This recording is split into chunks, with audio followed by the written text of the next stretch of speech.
Musique Addict.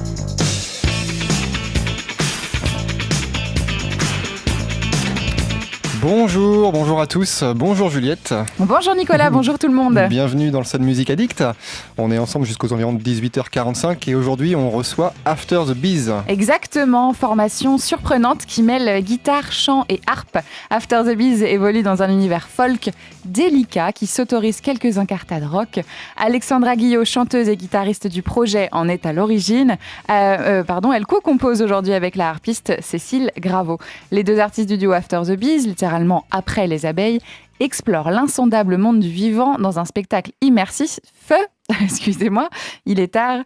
Dans un spectacle immersif dont elles vont nous dévoiler quelques bribes ce soir, j'espère. Elles seront à la Maison des Arts de Saint-Herblain, accompagnées par la classe de harpe de la ville, le mardi 31 janvier prochain. Et elles nous font le plaisir d'être avec nous sur Sun ce soir. Bonjour After the Biz. Bonjour. Bonjour. Merci beaucoup d'être ici. Alors, on va commencer par le début, ça me paraît cohérent. Ça commence en 2011. En 2012, vous sortez une première démo aboutie qui porte le nom du projet After the Biz. Qu'est-ce qu'elle a changé, cette démo, pour vous ? Qu'est-ce qu'elle a changé pour nous ? Est-ce que ça a été un moment de décollage, peut-être, pour le projet ? Ça a été un outil de communication et de démarchage qui nous a permis d'être sélectionnés notamment au Jeune Charrue. Oui. Voilà. Concrètement, c'est ça qui s'est passé, puisqu'assez rapidement, après, on a enregistré notre première EP. Donc, voilà, c'était une première étape d'enregistrement. Et c'était avant de rencontrer Cécile, oui. D'ailleurs. Justement, depuis 2012, quelques changements. Tu le disais, Cécile a rejoint la formation. Chez Sun, on aime bien les histoires de rencontres. Alors, j'espère que vous avez bossé un peu le storytelling. Comment est-ce que vous vous êtes rencontrées toutes les deux ? Alors, il y a eu plusieurs étapes dans la rencontre, mais on s'est pas mal croisés dans un premier temps via des amis qu'on a en commun et aussi artistes, Resistance, qui n'existe plus aujourd'hui, mais voilà, qu'on aimait beaucoup. Et on a toutes les deux collaboré à des moments différents avec Resistance. Donc, on s'est croisés d'abord comme ça. Ensuite, par hasard, dans des bars, des soirées, jusqu'à ce que Cécile vienne nous voir en concert, justement, en 2012. Et puis là, on s'est dit, ça serait quand même chouette qu'on essaie de faire de la musique ensemble. Je résume bien les choses, Cécile ? C'est parfait. Voilà.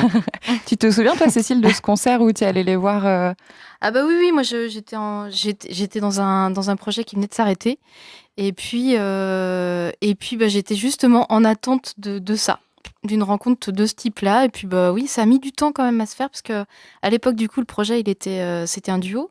Alex jouait avec Baptiste qui était bassiste et puis ça fonctionnait bien. Et puis comment trouver sa place en tant qu'harpiste là-dedans, c'était un peu compliqué, ça a mis vraiment du temps. Et puis au bout de 6 mois à peu près, on s'est dit Allez, on valide. Et justement, faire entrer la harpe dans cette formation, ça s'est fait en douceur, ça s'est fait en douleur. Je ne sais pas. Les deux. Justement, donc on avait à l'époque on jouait avec Baptiste qui m'a beaucoup aidé à essayer d'intégrer cette équipe-là, enfin cette musique. Ouais.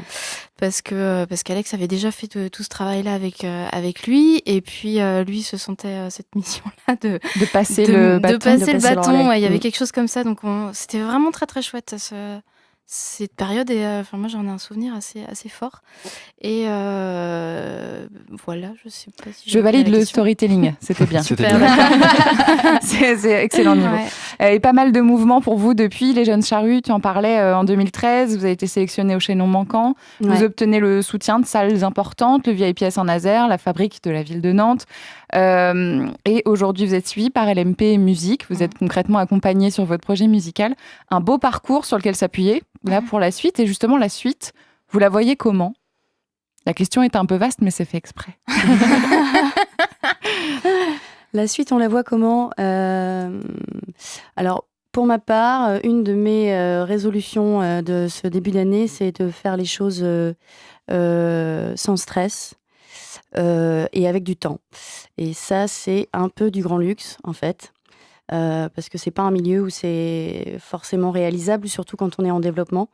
C'est assez rythmé, effectivement, la promotion, etc. Voilà. Et effectivement, l'année des Jeunes Charrues, même si elle a été intense et qu'elle nous a apporté plein de choses, on était à 4 à ce moment-là, aussi avec un batteur, avec Samuel Beaubry. Donc la formule a beaucoup évolué depuis. On a énormément travaillé et ça nous a ouvert plein de portes. Mais aujourd'hui, voilà, je crois que moi, j'ai vraiment envie et besoin de prendre le temps de faire les choses, de les réfléchir. Et ça tombe bien parce que LMP nous rejoigne complètement sur cette manière de faire. Après, c'est sûr que ça demande beaucoup de réflexion, de discussion, d'échange, d'anticipation.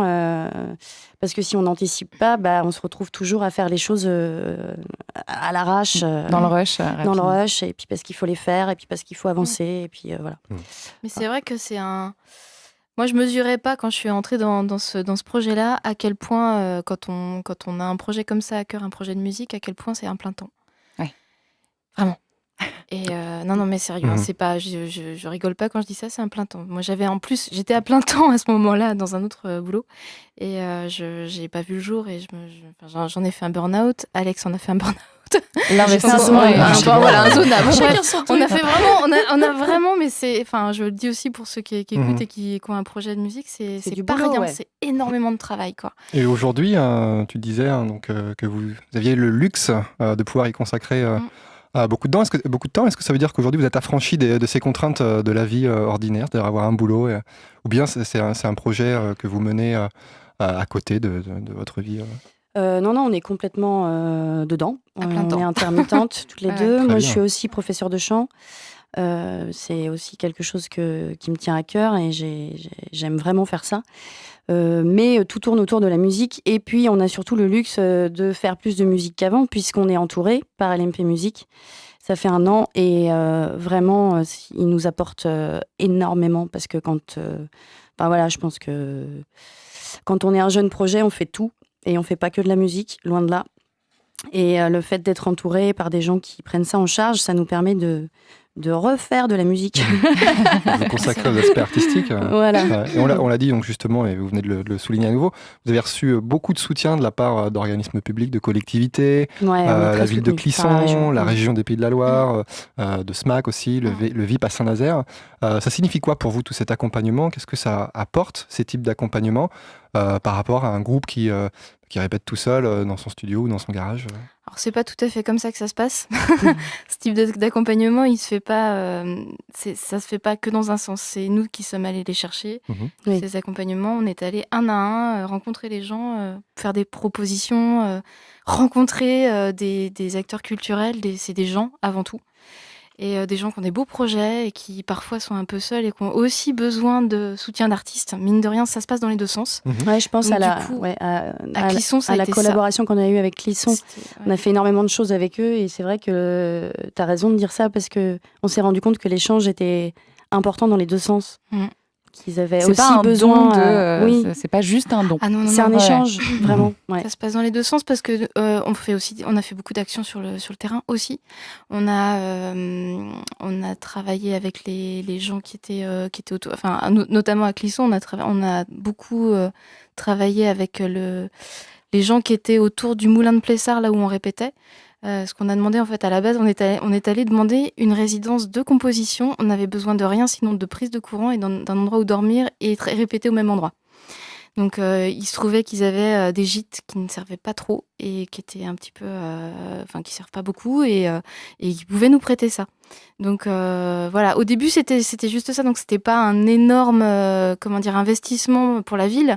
Par contre, c'était énorme pour nous. Mais en fait, c'est devenu énorme pour eux aussi parce que du coup, tout s'est imbriqué. On a pu faire un concert aussi au rez-de-chaussée de cet immeuble qui est un vieux monument. On a fait d'autres actions culturelles et puis du coup, mine de rien, ça comme le projet a grossi, comme il y a eu d'autres accompagnements de belles salles, tout ça fait des ricochets, quoi. C'est chouette. Ça veut dire qu'il ne faut pas attendre que ça vienne tout cuit dans le bec. Ça tombe jamais. Il faut vraiment démarcher, aller chercher les partenariats. Je crois que ce sera le message de cette première partie d'interview, ça c'est sûr. Et juste peut-être pour continuer sur ce sujet, rapidement peut-être avant que vous preniez place derrière vos instruments, vous avez reçu aussi le soutien de mécènes et d'entreprises privées, notamment pour financer le prochain album qui vient d'être mixé, je crois, et qui devrait paraître à la rentrée 2017. Tout à fait. Il est en cours de mixage. Ouais. Et donc sur ces partenariats, c'est pareil, vous êtes allé les chercher ou c'est venu par des opportunités assez... Mais là, c'est plus eux qui nous ont trouvés. Non, il y en a un il y en a un comme ça, et puis l'autre... Mais c'est assez rare que ça arrive, en fait, quand un groupe produit un album. Oui. Oui, parce que là, il s'agit de Talensac Optique, et donc à Nantes, et aussi, comment ça s'appelle, la boîte de Jean-Christophe qui est sur Paris. JC Forestier, expertise et conseil. Bon, on les salue. Voilà, merci à eux. Ouais. C'est étonnant que des entreprises comme ça s'investissent de manière philanthropique, parce que là, on parle vraiment de... Et puis, c'est des vrais soutiens, les deux. Donc là, justement... Aussi humainement, j'ai l'impression. Oui, complètement. Donc, ça veut dire nouvel album pour 2017, quand même. C'est aussi l'information à retenir, je crois. Oui, c'est ça. On va peut-être vous écouter. On va vous laisser vous installer derrière vos instruments. Ok.